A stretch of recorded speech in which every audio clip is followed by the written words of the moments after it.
Hi, this is Dr. Anita with another Diamond Moment. Diamonds are produced through time, heat, and pressure.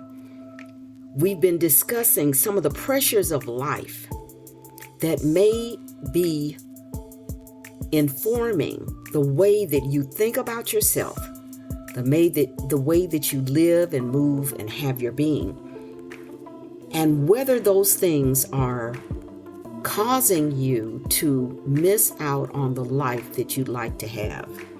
If you've been with me, then you know that we're in a series of discussions. I'm posting these broadcasts more closely together because I want us to have the opportunity to build our foundation quickly, because I think we're at a place where we can utilize the lessons that we're learning right now to move our own lives forward. So if I did this 1 week at a time, I think we would lose the momentum that we need for self-evaluation.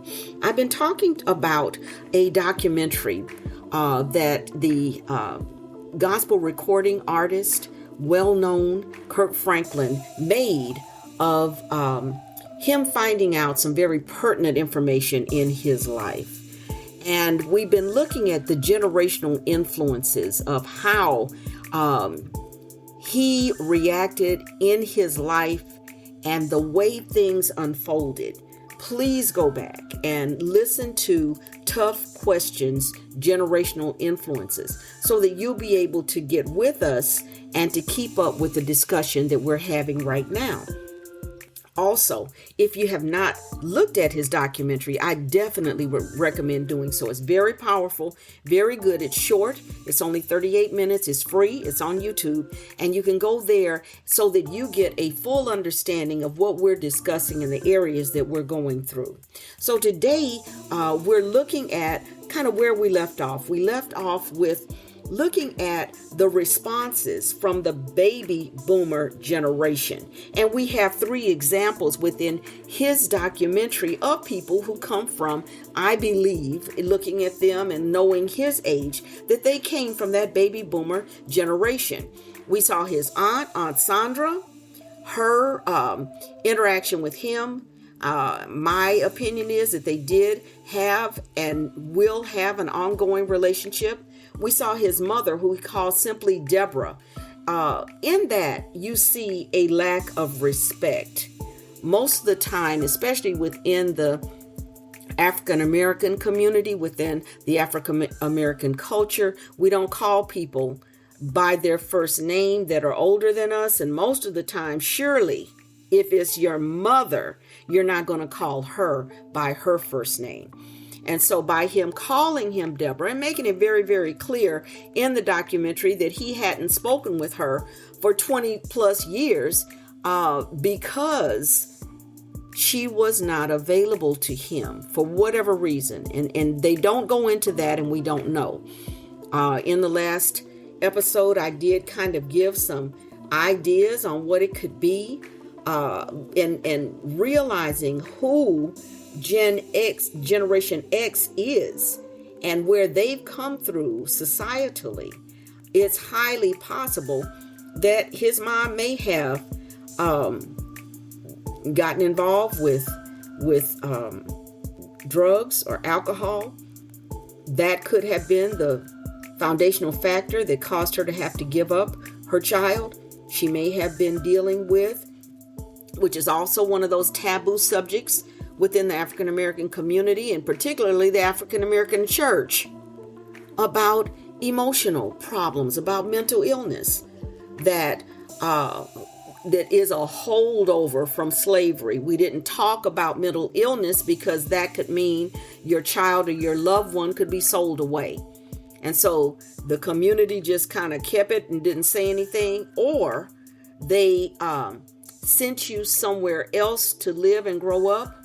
We know that when young women were pregnant in earlier years, that the young woman would be sent off and had her baby in another area, another place, and that relative or person that she was sent to would either facilitate an adoption, so to speak, or they would raise the child.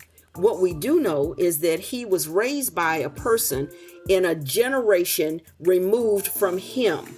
So this was not a person in his mother's generation. It probably would have been a person in the generation before her.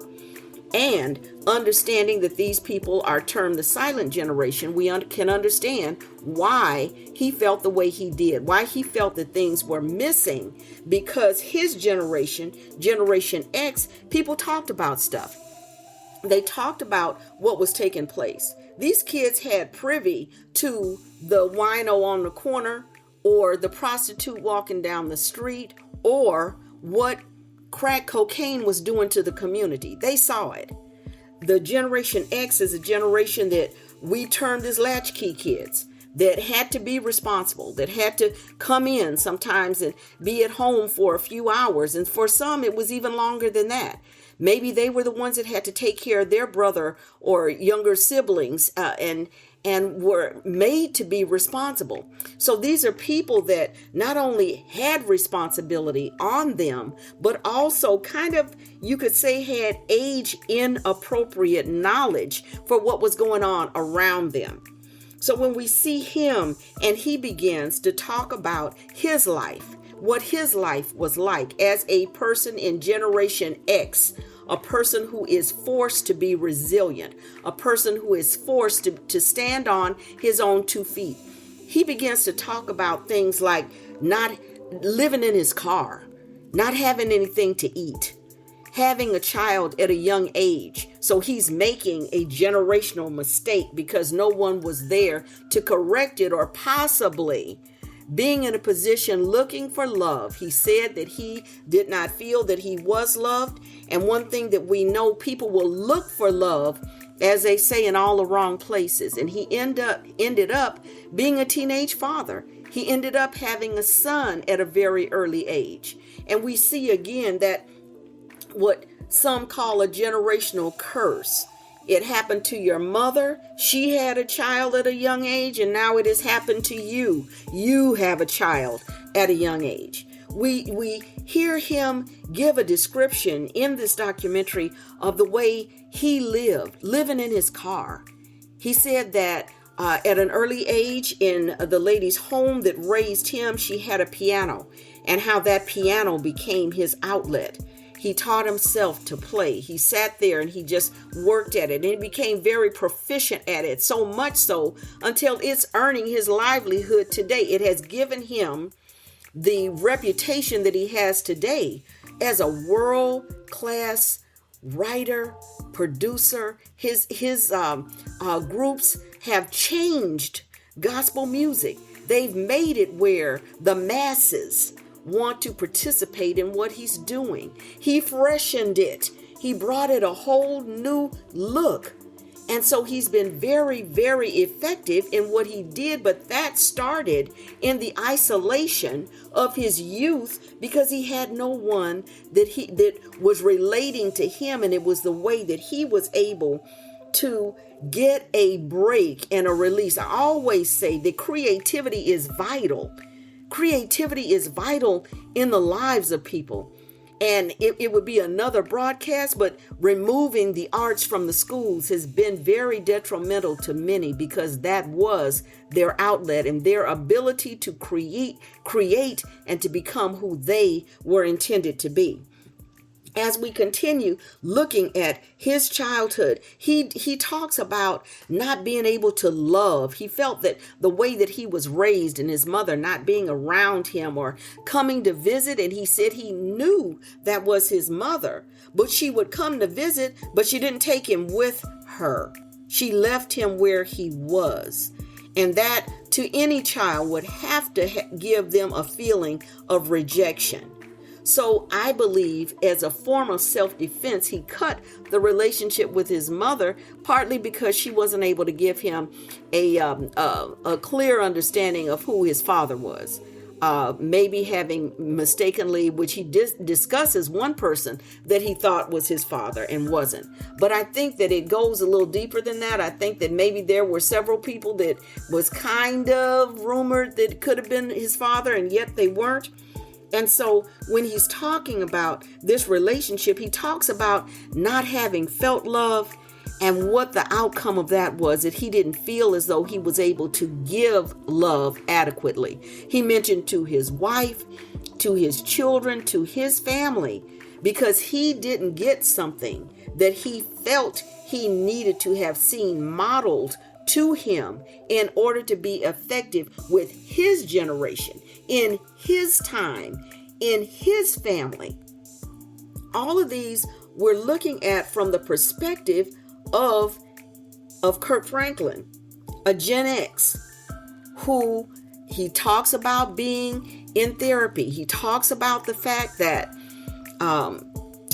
he was his therapist's longest running client, and kind of joked about it a little bit. But what it says is he's trying diligently to get to the bottom of why he feels the way he does, why he has the insecurities that he has, and why even with the level of success that he's obtained in his career is still difficult. Especially when you look at people who are in the public eye, and the fact that he is a self-identified Christian. You have people say, well, if Jesus is so good, why didn't he heal you? Well, he's talking about the issues that he is grappling with and wrestling with so that he can be healed. If you remember, there's a portion of scripture in the Old Testament in the life of Jacob where he wrestles with God. He said, I will not let you go until you change me. And what I see in Kirk Franklin's story is that he's wrestling, that I will not stop, I will not relinquish, I will not let go until I get this thing in me fixed and healed that needs to be.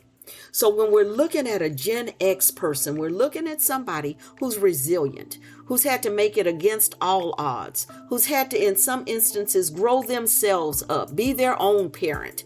We've seen them go through difficulties, not having enough money, living with uncertainty. And if you're any mature, you know what living in uncertainty does and how it affects you, how it physically affects you, being anxious, not knowing what tomorrow is going to hold, not having a foundation of security anywhere around you that you can go to readily and be able to be reinforced when you need it. He was not that. So the relationship that he had with his mother, Deborah, not existing, was very, very difficult. So he determines in this documentary, with everything that he's been through, having had a disagreement with his son, so the generation beneath him now has been adversely affected, and we'll go into that relationship later, but realizing exactly what this has done and how he has suffered. He says it in his own words. This is what Gen X is. This is for baby boomers. These are our children. For the silent generation, it will be their grandchildren. And how missing that generational influence, how it changed who he was, what he thought he could do, the insecurities, the challenges that he's had in his life. You can see it very clearly. This is what it looks like for those that are baby boomers, for their children, and then we'll go over what it looks like for their grandchildren or their children's children. Please stay with me. Please continue to listen if you haven't. Go to Kirk Franklin's Father's Day video and view it, 38 minutes. Join me again next week or in our next episode as we move forward in evaluating generational influences within our lives. It's Dr. Anita.